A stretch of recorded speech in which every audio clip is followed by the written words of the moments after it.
everyone, this is Avijan. Welcome to our YouTube channel Saraswati Vidya पाठशाला। अगर आपने हमारे चैनल को सब्सक्राइब नहीं किया है तो सब्सक्राइब करें और बेल आइकन को प्रेस करें ताकि आप हमारे लेटेस्ट वीडियो को देख सकें। आज हम बात करेंगे what acid do we use in etching with copper plate, zinc plate, brass plate, aluminium plate, steel plate and in what proportion. कि मतलब तांबा, जस्ता, पीतल, एल्यूमिनियम, स्टील के साथ एचिंग या नक्काशी में हम किस एसिड का उपयोग करते हैं और किस अनुपात में। तो आज हम इसी के बारे में बात करेंगे। Nitric acid, sulphuric acid, hydrochloric acid are used for etching metal.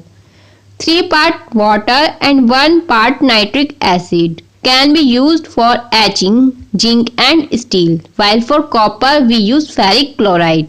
तो जो नाइट्रिक एसिड, सल्फ्यूरिक एसिड और हाइड्रोक्लोरिक एसिड है उनका यूज हम एचिंग के लिए करते हैं। ठीक है, इसमें 3 part water and 1 part nitric acid का हम जिंक एंड स्टील के लिए यूज करते हैं एचिंग में, जबकि हम कॉपर के लिए फेरिक क्लोराइड का यूज करते हैं। तो जिंक एंड स्टील के लिए नाइट्रिक एसिड एंड कॉपर के लिए फेरिक क्लोराइड। कॉपर के लिए भी हम नाइट्रिक एसिड यूज करते हैं, उसके बारे में हम आगे अपनी वीडियो में बता रहे हैं। Aluminium is etched in A solution of copper sulphate and sodium chloride. Etching aluminium with a mixture of copper sulfate and sodium chloride was invented by Nixmanoff। Aluminium के एचिंग के लिए जो सॉल्यूशन होता है वो कॉपर सल्फेट और sodium chloride का होता है। ठीक है, और एल्यूमिनियम के लिए हम हाइड्रोफ्लोरिक एसिड का यूज भी करते हैं। Zinc is etched in A solution of copper sulphate.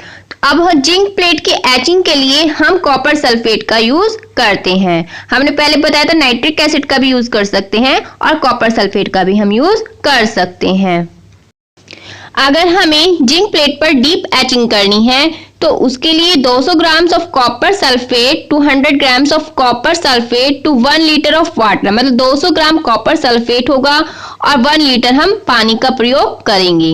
अगर हमें नॉर्मल लाइन एचिंग करनी है तो हमारी कॉपर की क्वांटिटी, कॉपर सल्फेट की क्वांटिटी कम हो जाएगी। 100 ग्राम्स ऑफ कॉपर सल्फेट और 1 लीटर ऑफ वाटर, वाटर की क्वांटिटी वही रहेगी। अगर हमें फाइन लाइन एचिंग करनी है तो कॉपर सल्फेट की क्वांटिटी फिर कम हो जाएगी। 50 grams of copper sulphate to 1 litre of water, और वाटर की क्वांटिटी वही रहेगी। तो डीप एचिंग के लिए 200 gram copper sulphate, normal line etching के लिए 100 ग्राम्स ऑफ कॉपर सल्फेट और फाइन लाइन एचिंग के लिए 50 ग्राम्स ऑफ कॉपर सल्फेट का हम प्रयोग करते हैं। अब बात करते हैं hydrochloric acid, nitric acid, sulphuric acid, ferric chloride and copper sulphate, इनका यूज। तो ferric chloride is normally mixed with water in equal parts to form hydrochloric acid in solution.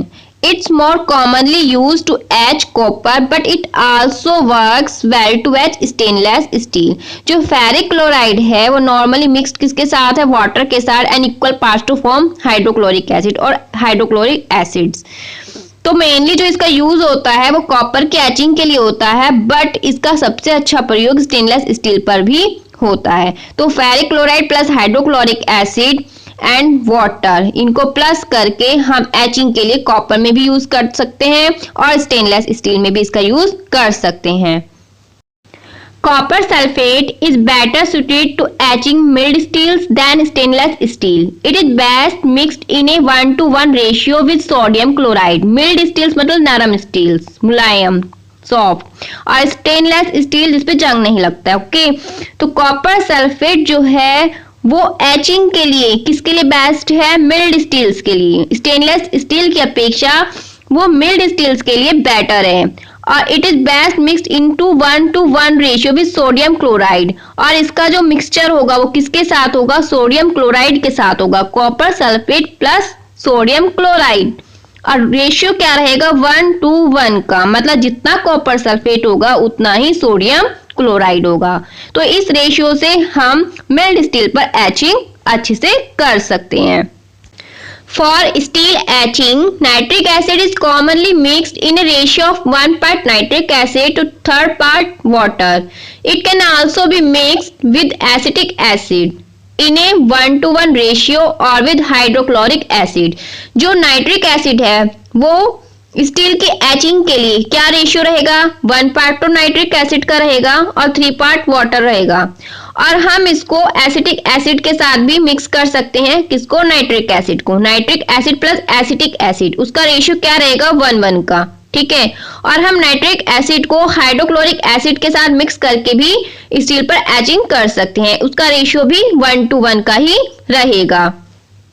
Brass plate पर एचिंग के लिए हम ferric chloride का use करते हैं। Mainly etching के लिए हम कॉपर प्लेट, जिंक प्लेट और स्टील प्लेट का ही यूज करते हैं। एल्यूमिनियम प्लेट का यूज सॉफ्ट ग्राउंड एचिंग में हो जाता है, लेकिन mainly copper plate, zinc plate और स्टील प्लेट ही यूज में आती है। जो प्रिंट मेकर्स होते हैं वो मेनली कॉपर प्लेट का सबसे ज्यादा ही यूज करते हैं। तो आई होप सो फ्रेंड्स आपको वीडियो पसंद आया होगा। अगर वीडियो पसंद आया तो वीडियो को लाइक कीजिए, शेयर कीजिए एंड सब्सक्राइब कीजिए। Thank you very much.